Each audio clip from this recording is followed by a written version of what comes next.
لبيك اللهم لبيك لبيك এরা বারবার ভয় খান ইসলাম যদি থাকে আমাদের জুলুম চলবে না, ইসলাম যদি থাকে আমাদের অত্যাচার চলবে না, ইসলাম যদি থাকে নারীদের শোষণ বন্ধ হয়ে যাবে, ইসলাম যদি থাকে সমাজকে নেশার নামে নেশাগ্রস্ত করিয়ে কোটি কোটি টাকা যে ইনকাম করছে নেশাগ্রস্ত ব্যবসায়ীরা, এই ব্যবসা বন্ধ হয়ে যাবে। ইসলাম যদি থাকে মা বাপ বৃদ্ধাশ্রমে থাকবে না, বৃদ্ধাশ্রম বন্ধ করে দিয়ে সন্তানকে মা বাপের সেবা করতে হবে। ইসলাম যদি তাকে নারীর অধিকার থাকবে, ইসলাম যদি তাকে নারীকে উপরে জুলুম চলবে না। এক কথা ইসলাম যদি থাকে কোন শাসক জুলুম অত্যাচার করতে পারবে না। যুগে যুগে যুগে অত্যাচারী জালিমেরা তারা ক্ষমতার জন্য যুগে যুগে ইসলামের নামে মিথ্যা প্রচার করেছে, ইসলামের নামে মিথ্যা বই লিখেছে, ইসলামের নামে মিথ্যা ফিল্ম তৈরি করেছে, ইসলামের নামে মিথ্যা কার্টুন তৈরি করেছে, ইসলামকে মিটাবার হাজারো ষড়যন্ত্র করেছে। সব ষড়যন্ত্র তারা ফেলুয়ার হয়েছে। এরপরও আজকের তারিখে জানায় পৃথিবীতে সব থেকে বেশি যে ধর্মের দিকে মানুষ এখনো দ্রুত ঢুকছে ওই ধর্মটার নাম হলো ইসলাম। আরো জোরে বলুন সুবহান। গল্প বলে দিলাম নাকি? ইউরোপ দুনিয়া, যার মধ্যে আমেরিকাও আছে, যে আমেরিকা বলেছে ইসলামকে মুছে দেবো, যে আমেরিকার ডব্লিউ বুশ বলেছিল ইসলাম মুছে দেবো, আল্লাহ তার ঘরেতেই তার কন্যাকে ইসলাম দিয়েছে এবং হাফেজা বানিয়েছে। জোরে বলুন সুবহানাল্লাহ। সেই ইউরোপ দুনিয়া বলছে আগামী 2040 বা 45-এর মধ্যে, এখন কত চলছে 2040 বা 45-এর মধ্যে, তাদের মিডিয়া ভাই আমার নয়, তাদের কলম, তাদের কালি, তাদের লোক, তারা বলছে 2040 বা 45-এর মধ্যে ইউরোপ দুনিয়া সংখ্যা গুরু হবে ইসলাম। জোরে বলুন সুবহানাল্লাহ, জোরে বলুন। কারণ কি? তারা যত ইসলামের পিছনে লেগেছে তাদের ঘরের যুবক যুবতীরা ভাবছে আরে ইসলামটা কি, মুহাম্মদ সাল্লাল্লাহু আলাইহি ওয়াসাল্লামটা কে, দিন দিচ্ছে তার পিছনে লেগেছে কে রা, চল খোঁজ কর। গুগলে সার্চ করছে মুহাম্মদ সাল্লাল্লাহু আলাইহি ওয়াসাল্লামকে, গুগল বলছে পৃথিবীর শ্রেষ্ঠ মানুষ। জোরে বলুন সুবহানাল্লাহ। ইসলাম কি? গুগল থেকে ইসলাম দিচ্ছে, নবীর জীবনী দিচ্ছে, কোরআন দিচ্ছে। তারা এডুকেটেড, শিক্ষিত ছেলে মেয়ে, তারা রিসার্চ করছে, পড়তে পড়তে পড়তে পড়তে দেখছে রে এ তো ঈসা নবী যা বলেছিল, মুসা নবী যা বলেছিল, নবীরা যা বলেছিল, আসমানি কিতাব তাওরাত ইনজিলে যা বলেছে, মুহাম্মদ সাল্লাল্লাহু আলাইহি ওয়াসাল্লাম তো সেই দিনের কথাই বলছে। এবং ঈসা মুসা তাওরাত ও ইনজিল বলছে আখেরি একজন মেসেঞ্জার আসবে, প্রফেট মুহাম্মদ সাল্লাল্লাহু আলাইহি ওয়াসাল্লাম, যিনি সমস্ত নবীদের নবী হবে। আরে ইনি তো সেই মুহাম্মদ সাল্লাল্লাহু আলাইহি ওয়াসাল্লাম। এই সত্যকে দেখে তাদের ঘরের যুবক যুবতীরা সব কলেমা পড়ছে। জোরে বলুন সুবহানাল্লাহ, আরো জোরে বলুন সুবহানাল্লাহ। ব্যথা না উঠলে সন্তান হয় না, ঠিক না বে ঠিক গো? ইসলামের পিছনে যেখানে যত লেগেছে সেখানে মানুষ ইসলামের উপরে অ্যাট্রাকশনও তত বেশি হয়েছে। নতুন করে আমরা যা দেখছি চতুর্দিকে, আমাদের এখানেও ব্যথা বাড়ছে না কমছে? এ ব্যথা বাড়া ভালো খারাপ নয়, এ ব্যথা বাড়া ভালো খারাপ নয়। একটা মসজিদ শহীদ হবে, যে শহীদ করেছিল প্রথম তাকে আল্লাহ হিদায়াত করে মুসলমান করিয়ে তার দ্বারা 100 মসজিদ করিয়ে নিয়েছে। জোরে বলুন সুবহানাল্লাহ। ব্যথা না হলে ছেলে হয়? তাই ইসলামের উপরে ব্যথা যখনই বেড়েছে, জুলুম অত্যাচার যখনই বেড়েছে, তখনই শিক্ষিত সমাজ, এই মূর্খ সমাজের কথা বলবো না, শিক্ষিত সমাজ তারা রিসার্চ করেছে, তারা দেখেছে কেন ইসলামকে নিয়ে এত কথা হচ্ছে, তখনই তারা সত্যটা পেয়ে দলে দলে ইসলামের ছায়াতলে চলে এসেছে। জোরে বলুন সুবহানাল্লাহ। আমি প্রথমেই বলেছিলাম ইসলামের বিরুদ্ধে যারা লেগেছে আল্লাহ বা তাদের সঙ্গে ধরনের ফয়সালা করেছে। হয় তাদেরকে মিটিয়ে দিয়েছে, যেমন আবু জেহেলকে মিটিয়েছে, উতবাকে মিটিয়েছে, সাইবাকে মিটিয়েছে। কিন্তু মনে রাখবেন, ইসলামের পিছনে আরো একজন লেগেছিলেন, যিনাকে আজ আমাকে সম্মান দিয়ে ডাকতে হবে। তিনি অন্য কেউ না, ইসলামের দ্বিতীয় খলিফা হযরত ওমর ফারুক রাদিয়াল্লাহু তাআলা। তিনিও চেয়েছিলেন আমার রাসূলুল্লাহকে দুনিয়ায় রাখবেন না, কিন্তু আমার আল্লাহ তিনাকে এত পরিবর্তন করে দিলেন, তিনার যে ইসলামে অবদান, এই অবদানের কোনো তুলনা দেয়া যায় না। আল্লাহ ইসলামের জন্য যথেষ্ট না যথেষ্ট নয়? জোরে বলুন। কিন্তু আমরা ইসলাম পাবো কিনা, আর আমাদের বাচ্চাগুলো ইসলাম পাবে কিনা, একটা প্রশ্ন চিহ্ন দাঁড়াচ্ছে। ইসলামের জন্য লোক করে নেব, ওই তো দেখছেন না ইউরোপ দুনিয়া 2024-এ কি হবে শুনছেন, 40-এ কি হবে তারা বলছে, শুনছেন তো?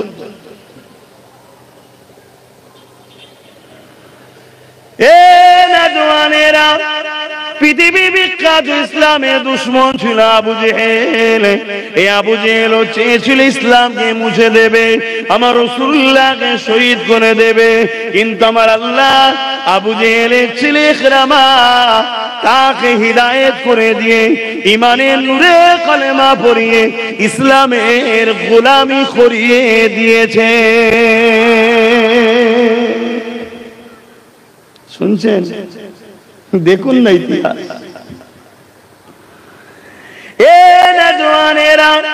কিন্তু আজকে আমাদের জন্য একটা ভয়ঙ্কর পরিস্থিতি হয়ে দাঁড়িয়েছে। ওই ভয়ঙ্কর পরিস্থিতি হলো এটা মুনাফিক প্রকল্প। কি প্রকল্প? এটা আমাদের জন্য বড় ভয়ঙ্কর। ইসলাম ছিল, আছে, থাকবে। আল্লাহ নবী জানিয়ে দিয়েছে, আমার বড় ভয় হয় আমার উম্মতদিগকে প্রকাশ্য দুশমন, প্রকাশ্য ইসলাম বিরোধীরা মিটাতে পারবে না। আমার বড় ভয় হয় আমার দ্বীন ও ইসলাম থেকে আমার উম্মতিদেরকে ক্ষতি করে দেবে, সরিয়ে দেবে একদল মুনাফিক মুসলমানেরা। তাই নবী আমার জানিয়ে দিলে আমার উম্মত দাবিদারদের মধ্যে থেকে ৭৩ দলে বিভক্ত হয়ে যাবে। ৭২ দল নকল হবে, একটি দল হবে অরিজিনাল।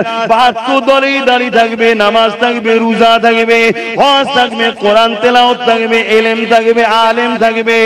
এরপরও ৭২টা দল তৈরি হবে ইসলাম থেকে আমাদের ঘরে সরিয়ে দিবার জন্য, আমাদের কাছ থেকে অরিজিনাল ইসলামকে কেড়ে নিবার জন্য, আমাদের অন্তর থেকে ঈমানকে চুরি করে নিবার জন্য। কেননা যারা ইসলামকে মিটাতে চেয়েছে যুগে যুগে তারাই মিটে গেছে। তারা রিসার্চ করে দেখেছে ক্ষমতা আমাদের হাতে ছিল, কিন্তু ওদের সংখ্যা কম ছিল। ক্ষমতা তো আমাদের বেশি ছিল, ওদের হাতে তো অস্ত্র ছিল না, আর আমাদের হাতে অস্ত্র ছিল।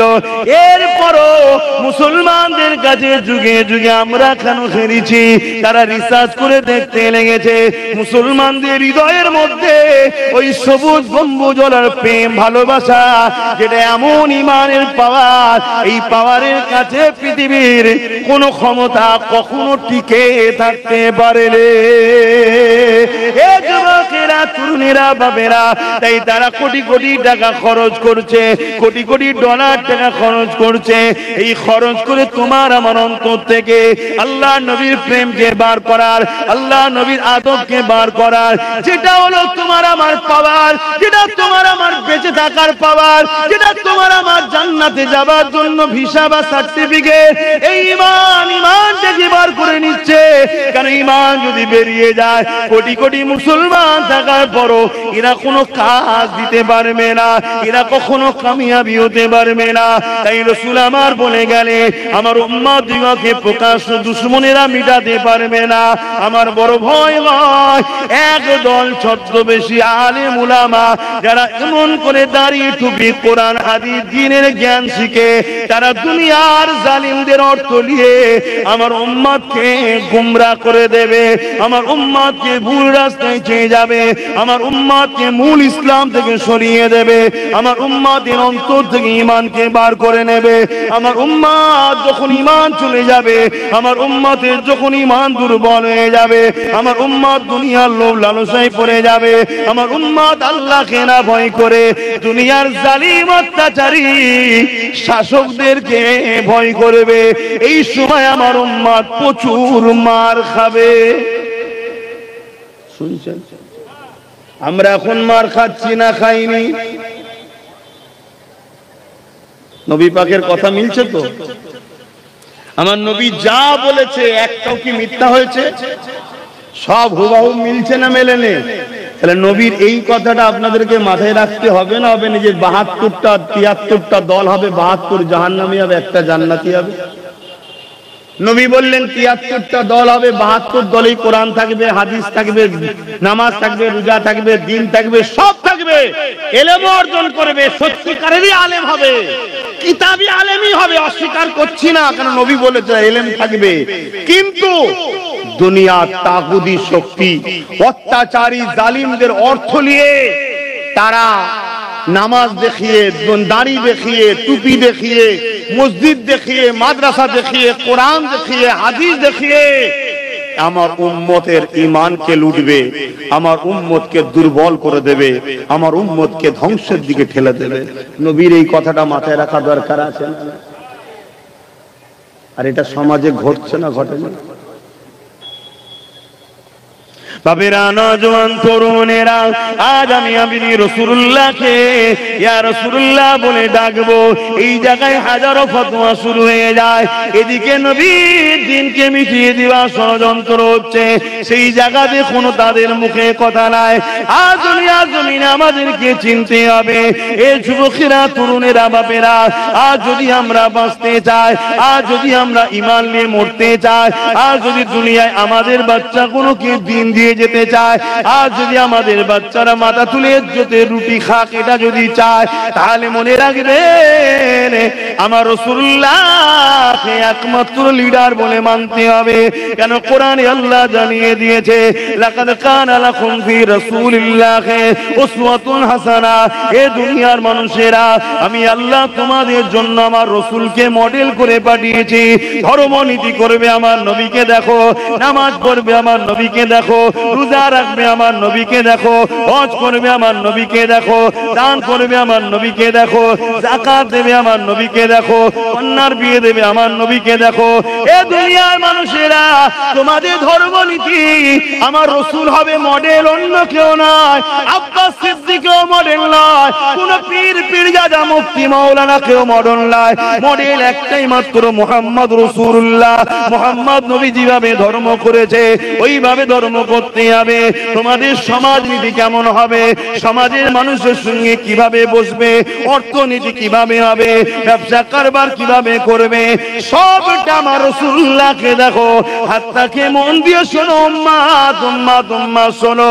আমি পেটের জন্য হজ করতে আসিনি, তোমরা আমার দাদা পীরের রুহানি বাচ্চা, তোমাদের দুনিয়া আখিরাতের কল্যাণের জন্য বোঝাতে এসেছি, জাতিকে জাগাতে এসেছি, জাতিকে সজাগ করতে এসেছি। এ দুনিয়ার মানুষেরা, উসওয়াতুন হাসানা, নবী আমার মডেল। কোরআনে আরেক জায়গায় বলতে লেগেছে, মাতাকুমুর রাসূল ফাগুযুহু ওয়া মা নাহাকুম আনহু ফান্তাহু। আমার নবী যা দিচ্ছে নিয়ে নাও, যা ছাড়তে বলেছে ছেড়ে দাও, যা দিচ্ছে সবটা নাও, আর যা ছাড়তে বলেছে সবটা ছাড়ো। এটাই তোমাদের জন্য কল্যাণ হবে। আমরা তো আজকে ধর্মটাকে মসজিদ মাদ্রাসার মধ্যে রেখে দিয়েছি, বাকি জায়গাতে আমার রাসূলুল্লাহ আমাদের মধ্যে না। এই ধর্মনীতি, সমাজনীতি, অর্থনীতি, এডুকেশন নীতি, পরিবার নীতি, রাজনীতি, রাষ্ট্রনীতি, সব জায়গাতে আমাদের লিডার ও মডেল একমাত্র হবে মুহাম্মাদুর রাসূলুল্লাহ। আরো জোরে বলুন সুবহান। তবেই তো কামিয়াবি হব আমরা। আমার কথা মাইকে সবাই বুঝতে পারছেন? তাহলে আল্লাহ আমাদের জন্য মডেল করেছে রাসূলকে, আমরা সেই রাসূল ভোলা হয়ে যাচ্ছি। তাই তো আজ আমরা ধ্বংসের দিকে। বাপ খুব মন দিয়ে শোনেন, কোন ইমাম আমাদের মডেল নয়, কোন পীর পীরজাদা মুফতি মাওলানা আমাদের মডেল নয়।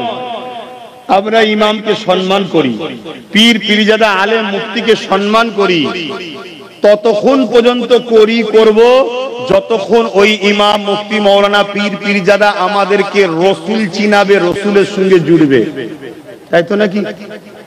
যখনই দেখব রসুল থেকে আমাদেরকে সরাচ্ছে, দুনিয়ার তাগুদি শক্তির দলদাস বানাচ্ছে, এই উম্মতের দায়িত্ব হবে সঙ্গে সঙ্গে এই ইমাম আলেম পীর পীরজাদা মুফতি মাওলানা যত বড় শিক্ষিত হোক, তাকে মনে করে লিয়া দরকার আমার পায়ের জুতোর ধুলোর থেকেও কম দামি।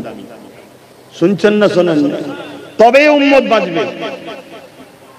আমি আপনাকে ওপেন বলে যাচ্ছি, আলহামদুলিল্লাহ, আম্মা বিনিআমাতি রাব্বিকা ফাহাদ্দিস।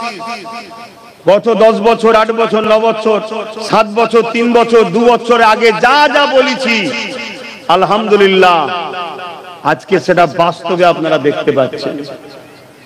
আজকেও বলে যাচ্ছি, আল্লাহ আপনাদেরকে শ্রেষ্ঠ উম্মত করেছেন। কুনতুম খায়রা উম্মাহ, তোমরা হলে শ্রেষ্ঠ উম্মত।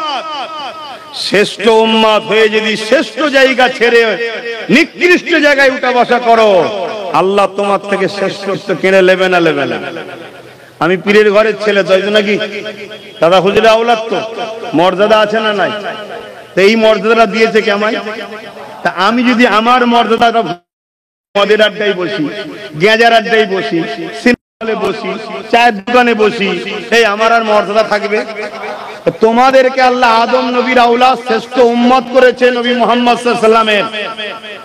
তোমরা যদি শ্রেষ্ঠত্ব জায়গা ভুলে গিয়ে গাঁজাখোর, মদখোর, মাতালখোর, চোর, ডাকাত, খুনি, সমাজ বিরোধী, লুটেরা, ইসলাম বিদ্বেষীদের সঙ্গে উঠা বসা করো, তাদের পিছনে যদি ঘুরে বেড়াও, আল্লাহ তোমাদের মর্যাদাটা রাখবে না, কেড়ে নেবে। দেখো হচ্ছে না, হয় না? ভাবো,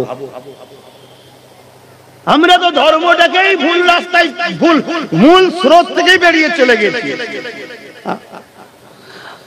আল্লাহ পাক কোরআনের মধ্যে বললেন, কুনতুম খায়রা উম্মাতিন উখরিজাত লিন-নাসি তা'মুরুনা বিল মারুফ ওয়া তানহাউনা আনিল মুনকার। হে উম্মতে মুহাম্মাদি, আমি আল্লাহ তোমাদেরকে শ্রেষ্ঠ উম্মত বানিয়েছি। এই শ্রেষ্ঠ কেন বানালাম? তোমাদের দুটো কাজ দিয়েছি, এই দুটো কাজের জন্যই তোমরা শ্রেষ্ঠ উম্মত। কি দুটো কাজ? যে দুটো কাজ সমস্ত নবীরা করেছে, ওই দুটো কাজ তোমাদেরকেও দিয়েছি। কি দুটো কাজ সমস্ত নবীরা করেছে? সমস্ত নবীরা করেছে অন্যায়কে মিটিয়েছে, ন্যায়কে প্রতিষ্ঠিত করেছে। আমিও তোমাদেরকে দুটো কাজ দিয়েছি। তোমাদেরও কাজ হলো অন্যায়কে মিটানো, ন্যায়কে প্রতিষ্ঠিত করা। এ যুবকেরা, তরুণেরা, বাপেরা, কোন অফিসে যদি আপনি কর্মচারী হন, ওই অফিসের কাজ দেবে আপনি করবেন না, আপনার চাকরি থাকবে না, আপনি মাইনে পাবেন না। আল্লাহ আমাদেরকে দুটো চোখ দিয়েছে ফ্রিতে, দুটো হাত দিয়েছে ফ্রিতে, দুটো কান দিয়েছে ফ্রিতে, দুটো পা দিয়েছে ফ্রিতে, কিডনি দুটো দিয়েছে ফ্রিতে। এত সম্মান দিয়ে আশরাফুল মখলুকাত করে এবং শ্রেষ্ঠ উম্মত করে পাঠিয়ে মাত্র দুটো কাজ। নাম্বার 1 হলো অন্যায় দেখলে প্রতিরোধ করো, অন্যায়কে মিটিয়ে দাও। নাম্বার 2 হলো এই জমিনের উপরে ন্যায় প্রতিষ্ঠিত করো, অর্থাৎ জমিনকে নেশা মুক্ত করো, জমিনকে দুর্নীতি মুক্ত করো, জমিনকে খুন মুক্ত করো, জমিনকে রেপ মুক্ত করো, জমিনকে সন্ত্রাস মুক্ত করো, জমিনকে আতঙ্কবাদী মুক্ত করো, জমিনকে চোর ডাকাত খুনিদের থেকে মুক্ত করো।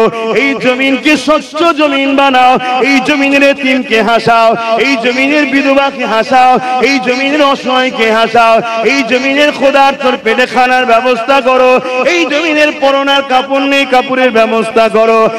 এক কথায় আল্লাহর জমিনের উপরে আল্লাহর সৃষ্টির সেবা তোমরা, এই আল্লাহর সৃষ্টির পাশে তোমরা দাঁড়িয়ে তাদের উপরে যারা যারা জুলুম করবে ওই মানবরূপী শিশুদের বিরুদ্ধে রাসূলুল্লাহ যেমন সংগ্রাম করেছে তোমাকে আমাকেও সংগ্রাম করে ওই জালিম মসজিদের হাত থেকে, অত্যাচারীদের হাত থেকে, খুনিদের হাত থেকে আল্লাহর সৃষ্টিকে নিরাপত্তা দিবার কাজ আল্লাহ দিয়েছে।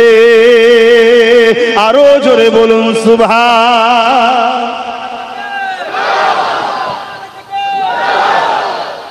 এখন কারো মাথায় ঢুকতে পারে যে নামাজটা কি কাজ নয়, রোজাটা কি কাজ নয়, হজটা কি কাজ নয়? হজ তো জীবনে একবার। হজটা কি বলুন বলুন বলুন, জীবনে একবার ফরজ, তাও আবার মালদার, গরিব হলে ফরজ নাকি? গরিব মাফ। যাকাত আল্লাহ যা দেবে তা থেকে শতকরা 2.5 টাকা, ধরুন 1 কোটি টাকা দিয়েছে আল্লাহ, তা থেকে 2.5 লাখ টাকা গরিবকে দিতে কি এমন সমস্যা? আল্লাহ তো দিয়েছে, তুমি 2.5 লাখ টাকা দিলে পরের বার আবার 2 কোটি হতে পারে তোমার। শুনছেন তো নাকি? এ তো তোমারই লাভ। এটাও বছরে একবার, কবার? একবার। রোজা বছরে একবার, শুনছেন তো? তাও তো তোমার ভালোর জন্য। মোবাইলে ভাইরাস ঢুকলে কি করো? মোবাইল সবাই চালাও, বলো মোবাইলে ভাইরাস ঢুকলে কি করো? দোকানে নিয়ে যে অ্যান্টিভাইরাস মারো, তাই তো নাকি? একটা সফটওয়্যার আছে, মেরে দিবার পর ভাইরাস পুরো ফ্রি, মোবাইল আবার চালু, তাই তো নাকি?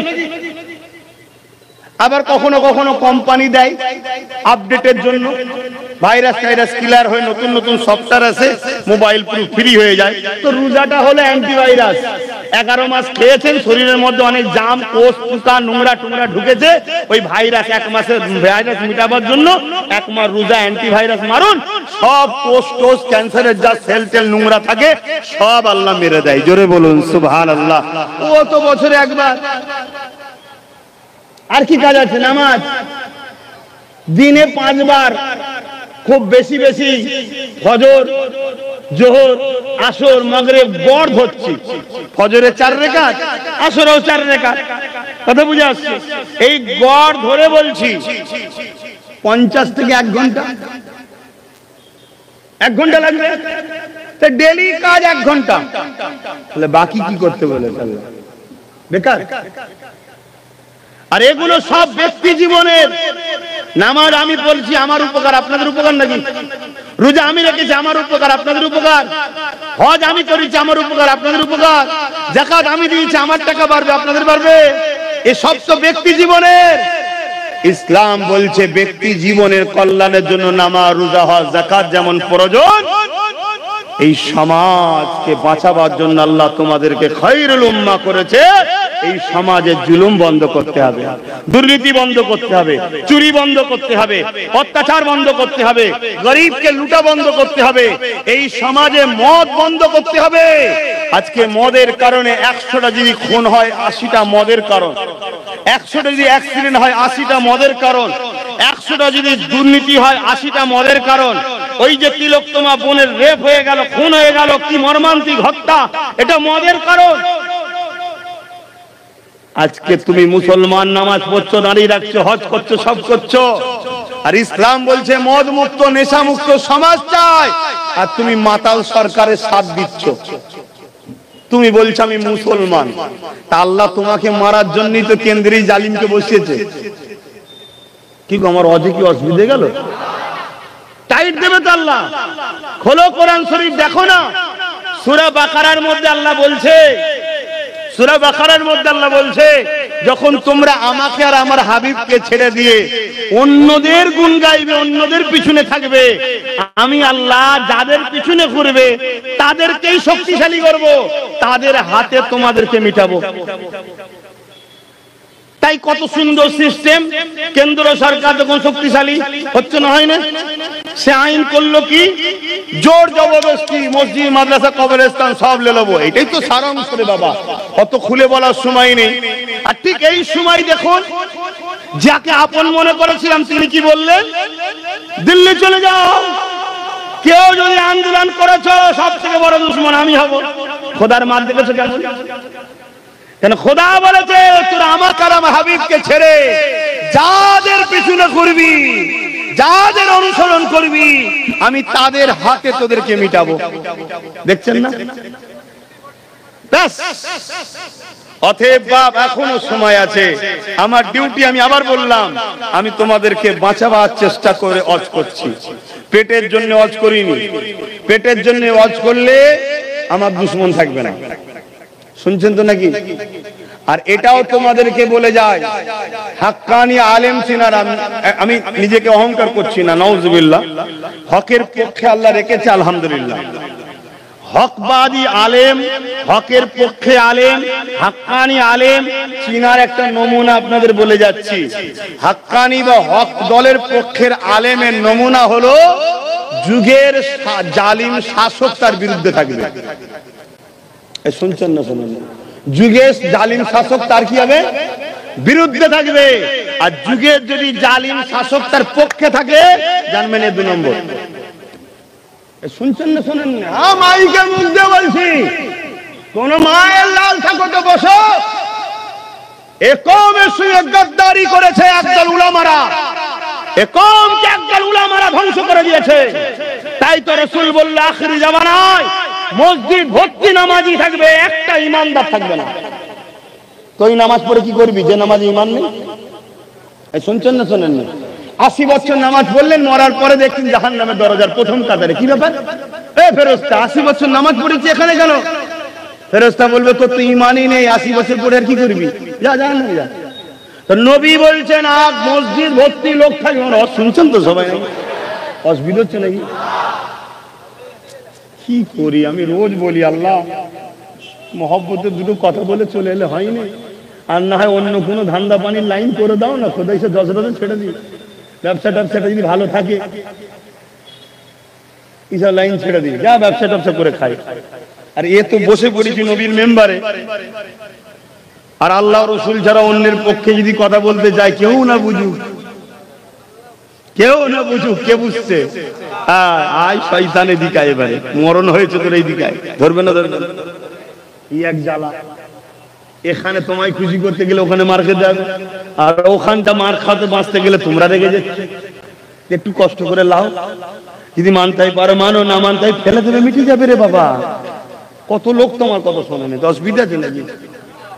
কিন্তু মনে রাখবে, এই সমাজে মুসলমান 2 ধরনের, একটা মুমিন, একটা মুনাফিক। অনেকে বলে দেখবেন মুসলমান, আবার মুমিন মুনাফিক কি আছে?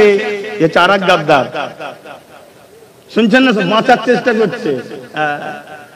আর মুমিন মুসলমান চিনার আরেকটা নমুনা বলে যাচ্ছি, 100টা যদি ওয়াজ করে, উম্মতকে 70টা ওয়াজের চেষ্টা করবে নবীর সঙ্গে জুড়ার। নবী শান, মর্যাদা, আজমত, প্রেম, ভালোবাসা এই উম্মতকে দিবার চেষ্টা করবে। কেন? যার দিলে নবী আছে, সে বদরে 313 জনে জিততে পারে। জোরে বলুন সুবহানাল্লাহ।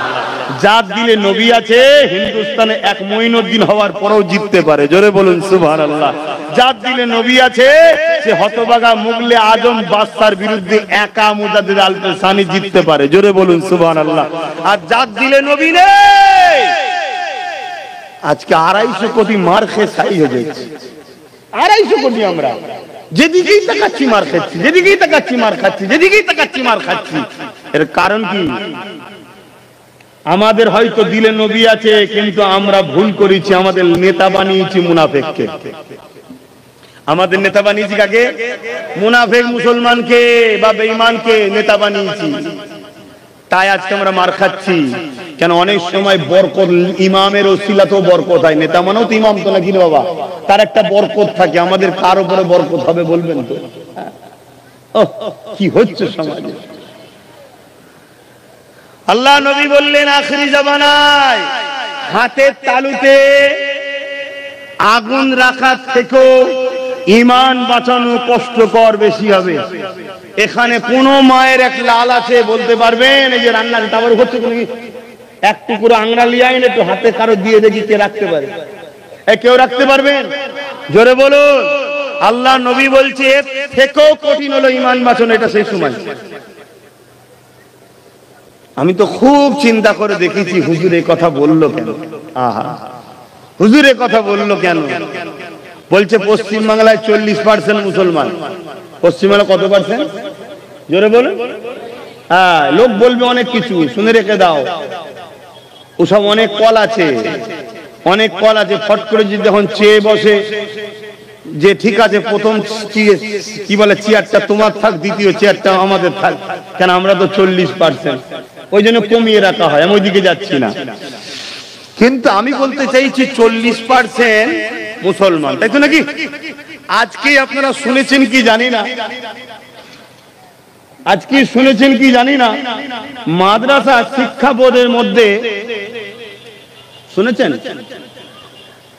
দায়িত্ব দেওয়া হচ্ছে একজন অমুসলিমকে। মানে বুঝতে পারছেন কি হচ্ছে? 40% মুসলমান, 40% সত্যি কি মুসলমান?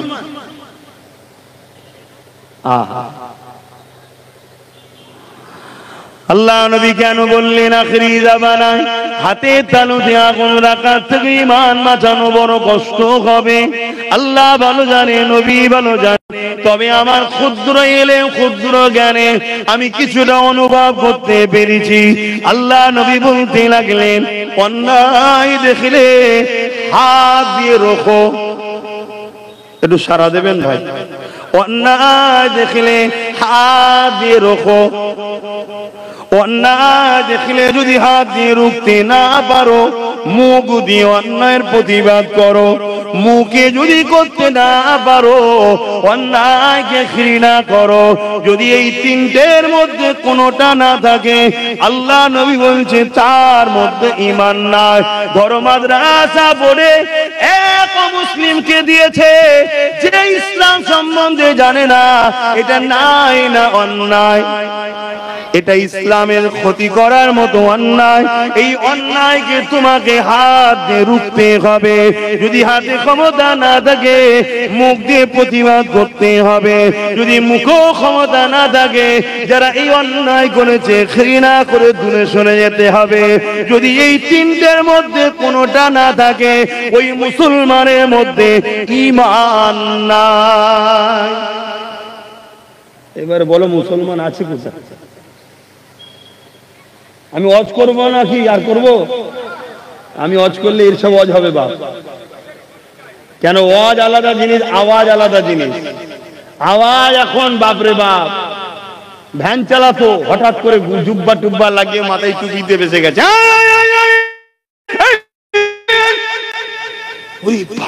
কি ওয়াজ করছি রে? এই আওয়াজ ওয়াজ নয়। ওয়াজ তো ভালো কথার উপদেশ দেওয়া। শুনছেন তো নাকি? জাতিকে বাঁচাবার জন্য কথা বলা, এ জাতির দুনিয়া আখিরাতের কল্যাণের জন্য কথা বলা, একে তো বলা ওয়াজ। ওয়াজ তো যেদিন ছোট হুজুর চলে গেছে, ওয়াজও চলে গেছে। আমি জানি না আমার মুরব্বী বাপের আমার কথা একমত হতে পারলো কিনা।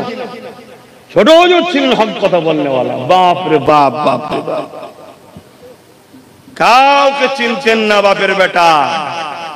আল্লাহ রসুলের দিবানা পাগল ছিলেন। জোরে বলুন সুবহানাল্লাহ।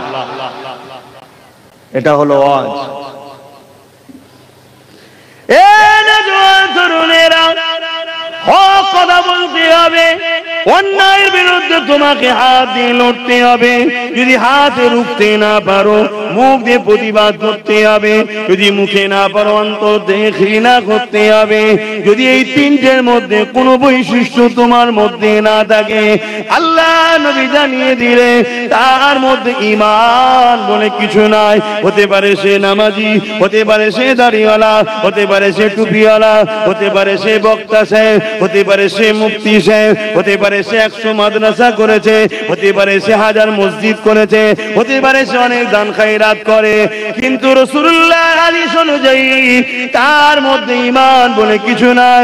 আর যার মধ্যে ঈমান নাই, তার মাদ্রাসা বানানো, তার মসজিদ বানানো, তার নামাজ পড়া, তার রোজা রাখা, তার দাড়ি টুপি জুব্বা সবটা বরবাদ হয়ে যাবে। সে সারা জীবনের মতো মরার পরে জাহান্নামে ঢুকবে, আর কোনোদিন বাড়াবে না। অপরদিকে কেউ গুনাহ ঈমান আছে, অন্যায়কে কখনো সাপোর্ট করেনি। এবং অন্যায় দুই ধরনের হয়, একটা নিজের ক্ষতি আর একটা হলো ধর্মের ক্ষতি। নিজের ক্ষতি যদি হয় কাবিরা গুনাহ হবে, তওবা করলে আল্লাহ মাফ করে দেবে। কিন্তু মনে রাখবেন, দিনের ক্ষতিকে যদি কেউ করে বা মেনে তার সাপোর্ট করে সে ইসলাম থেকে বেরিয়ে যায়। এ যুবকেরা, তরুণেরা, বাপেরা, আজ যেমন কেন্দ্রের সরকার ক্ষমতা জোরে একটা আইন তৈরি করেছে, যে আইনের মূল লক্ষ্য হলো মুসলমানদের মসজিদ, মুসলমানদের কবরস্থান, মুসলমানদের মাদ্রাসা, মুসলমানদের খানকা, ঈদগাহ, কোটি কোটি কোটি টাকার সম্পদ গুলোকে লুটে নিয়ে ধনীদের হাতে বিক্রি করে দেওয়া, মুসলমানদেরকে ভারতে তাদের পেহচান গুলোকে মুছে দেওয়া, মুসলমানদেরকে দেশ থেকে উৎখাত করে দেওয়া, মুসলমানদেরকে মিটিয়ে দেওয়া, শেষ করে দেওয়া। এই যুবকেরা, তরুণেরা, বাপেরা, এই যে অন্যায় করেছে, এই অন্যায় হলো ধর্মের বিরুদ্ধে, ইসলামের বিরুদ্ধে। যদি তুমি ইমানদার হও, তোমার মধ্যে তিনটে বৈশিষ্ট্য থাকবে। কেন্দ্র সরকারের এই কালাকানুনের বিরুদ্ধে তুমি হাত দিয়ে প্রতিরোধ করবে। যদি হাতে ক্ষমতা না থাকে তাহলে মুখ দিয়ে প্রতিরোধ করবে। যদি মুখে প্রতিরোধ না থাকে তাদেরকে ঘৃণা করে দূরে সরে যাবে। তবে হ্যাঁ, ঘৃণা করে যারা দূরে সরে যায় তাদের ইমানটা বড় কোনো দুর্বল, ওই কচুর পাতায় পানি দেওয়া টাইপের। কিন্তু গণতান্ত্রিক দেশে আমার কাছে মনে হয় যদি মুখে প্রতিবাদ করতে পারি, আর যা যে শক্তি দিয়ে তারা আইন করছে, ওই শক্তি তৈরি করে যদি এই আইনকে বাতিল করা যায়, এই চিন্তা যদি আমরা করে আগাতে পারি, ইনশাআল্লাহ কিয়ামতের দিনে আল্লাহ আমাদেরকে নাজাত দিয়ে দেবে।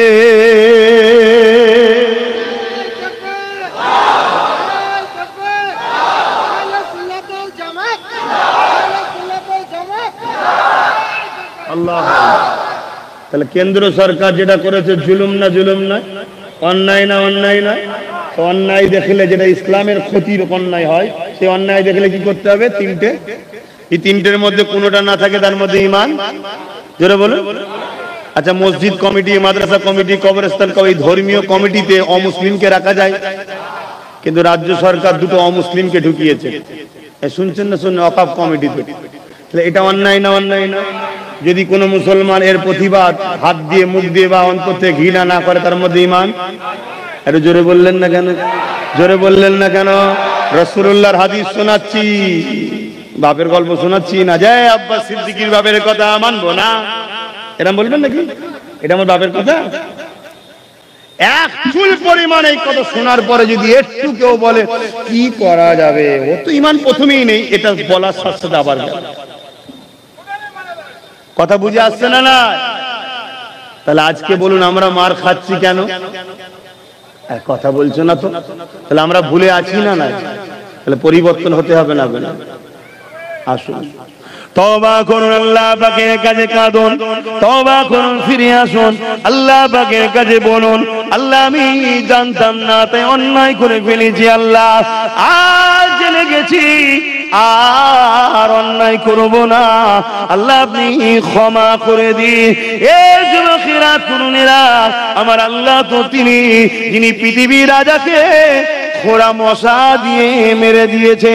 আমার আল্লাহ তো তিনি, যিনি আব্রাহার মতো বাদশাকে এমন করে আবাবিল পাখি পাঠিয়ে দিয়ে, ওই পাখির ডানাতে ছোট ছোট পাথরের কোনা পাঠিয়ে আব্রাহা বাদশাকে ধ্বংস করে দিয়েছে। এ যুবকেরা, তরুণীরা, বাপেরা, এমন করে ফেরাউনকে আমার আল্লাহ নীল নদে ডুবিয়ে ডুবিয়ে মেরেছে। সেই আল্লাহর উপরে ভরসা রাখো। অন্যায় সে ছোট কার বড়, অন্যায় বিরোধী থাকো না।